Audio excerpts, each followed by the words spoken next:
एक बार गौतम बुद्ध अपने आश्रम में अपने सभी शिष्यों को शिक्षा दे रहे थे कि सबसे तेज छुरी हमारी जुबान है और दुनिया के सबसे खतरनाक हथियार हमारे शब्द हैं, जो बिना किसी का खून बहाए लोगों को अंदर ही अंदर मार सकते हैं। हमारे शब्द हमारी ताकत हो सकते हैं, लेकिन यह हमारी सबसे बड़ी कमजोरी भी हो सकते हैं। अगर हमें नहीं पता कि कब, कहाँ और क्या और कितना बोलना चाहिए, यदि हम सही समय पर सही इरादे के साथ सही शब्दों का प्रयोग करते हैं तो यह हमें एक सफल व्यक्ति भी बना सकते हैं। लेकिन अगर हम सही समय पर सही इरादे से सही शब्दों का इस्तेमाल नहीं करते तो यह हमारे जीवन को नरक से बदतर बना सकते हैं। तो दोस्तों, आज की इस कहानी के माध्यम से मैं आपको बताने वाली हूँ कि चुप रहकर कैसे हम अपने जीवन को बदल सकते हैं। आपको चुप रहने की शक्ति का एहसास इस वीडियो में होने वाला है। वीडियो शुरू करने से पहले कमेंट बॉक्स में नमो बुद्धाय लिखकर वीडियो को लाइक जरूर करें। तो चलिए शुरू करते हैं इस कहानी को। जापान में एक बहुत ही प्रसिद्ध बौद्ध भिक्षुक रहा करते थे। उनका नाम रिसाई था। रिसाई अकेले रहते थे। दुनिया के शोर शराबे से दूर जंगल में वह रहते थे और वह बड़े ही ध्यानी और प्रभु भक्त व्यक्ति थे, इसलिए वह पूरे जापान में बहुत अधिक प्रसिद्ध थे। एक दिन एक राजकुमार रिसाई के पास आया और बोला, हे प्रिय भिक्षु, मैं हमेशा थका हुआ, निराश और परेशान महसूस करता हूँ। मेरा मन बहुत अशांत रहता है।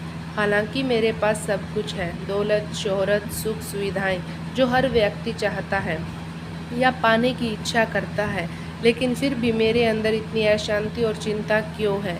रिसाई ने उसकी बात बहुत ही ध्यानपूर्वक सुनी और कुछ सोचने के बाद कहा, तुम इस प्रश्न को जानते हो, बस तुमने कभी इस प्रश्न को हल करने की कोशिश नहीं की है। रिसाई ने आगे कहा, मैं एक रिसर्च करना चाहता हूँ, क्या तुम मेरा साथ दोगे? इस रिसर्च के माध्यम से तुम्हारे जीवन में किसी भी तरह की अशांति और चिंता नहीं रहेगी। यह बातें सुनकर राजकुमार बहुत हैरान था। उसने रिसाई से कहा, बताइए मुझे क्या करना होगा? अपने मन की शांति के लिए मैं कुछ भी करने को तैयार हूँ।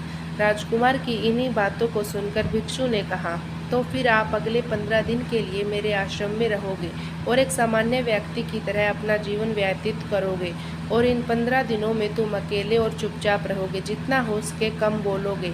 राजकुमार उस भिक्षु की बातें सुनकर सहमत हो गया। पहले दिन राजकुमार को लगा कि उसका मन सामान्य से अधिक अशांत और विचलित है।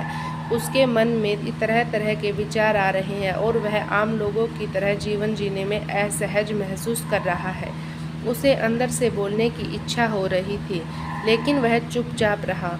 उसके मुंह से एक भी शब्द नहीं निकला, बस वह चुपचाप बैठा रहता। लेकिन रात होते होते उसे अंदर ही अंदर शांति का अनुभव होने लगा। उसके लिए यह अनुभव अजीब था। वह खुद से पूछ रहा था कि वह अंदर ही अंदर इतना खुश क्यों है और उसकी आंतरिक बेचैनी और चिंता कम क्यों होने लगी। अगले दिन राजकुमार अकेला चुपचाप बैठा रहा और वह प्रकृति को निहार रहा था।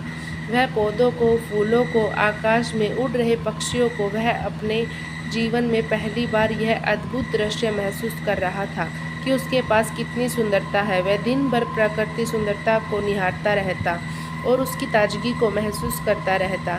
इसी तरह से 10 दिन बीत गए और उसके मन की सारी बेचैनी, सारी हलचल, सारी उथल पुथल और सारा तनाव गायब हो गया। 11वें दिन की सुबह राजकुमार फिर से एकांत में बैठ गया और कुछ ही मिनटों में उसकी आंखें अपने आप बंद हो गई और वह गहरे ध्यान में चला गया। वह पूरे दिन वहीं पर आंखें बंद करके बैठा रहा और गहरे ध्यान में डूबा रहा। ना कोई शब्द, ना कोई चिंता। राजकुमार भीतर से असीम शांति और आनंद से भर गया। राजकुमार अपने बाकी के 4 दिन इसी तरह गहरे ध्यान में व्यतीत करने के 15 दिन बाद रिसाई के सामने प्रस्तुत हुआ और रिसाई को प्रणाम करके बोला, प्रिय भिक्षु, मुझे उत्तर मिल गया कि मेरे मन में इतनी उथल पुथल और चिंता क्यों थी। मैं जान गया कि मेरा मन इतना शांत और विचलित क्यों था।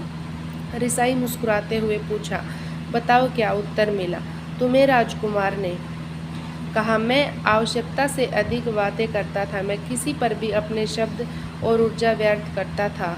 मैं दिन भर अपने लोगों से फालतू की बातें करता रहता और फिर उन्हीं के बारे में अकेले में सोचता रहता और ज़्यादातर समय नकारात्मक भी रहता।